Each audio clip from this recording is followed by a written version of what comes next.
రాష్ట్ర ప్రభుత్వం షాక్ ఇచ్చింది. ఆయనకు చెందిన సరస్వతి పవర్ ఇండస్ట్రీస్ కోసం పల్నాడు జిల్లాలో కొనుగోలు చేసిన భూముల్లోని ప్రభుత్వ అసైన్డ్ భూముల రిజిస్ట్రేషన్లను రద్దు చేసింది.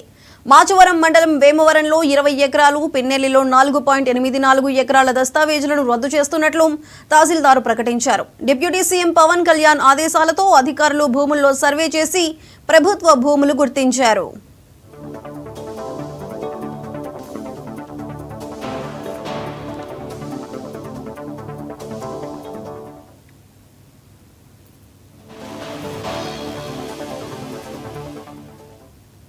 మాజీ సీఎం వైఎస్ జగన్ కు రాష్ట్ర ప్రభుత్వం షాక్ ఇచ్చింది. ఆయనకు చెందిన సరస్వతి పవర్ ఇండస్ట్రీస్ కోసం పల్నాడు జిల్లాలో కొనుగోలు చేసిన భూముల్లోని ప్రభుత్వ అసైన్డ్ భూముల రిజిస్ట్రేషన్లను రద్దు చేసింది. మాచవరం మండలం వేమవరంలో 20 ఎకరాలు, పిన్నెల్లిలో 4.84 ఎకరాల దస్తావేజులను రద్దు చేస్తున్నట్లు తహసీల్దార్ ప్రకటించారు.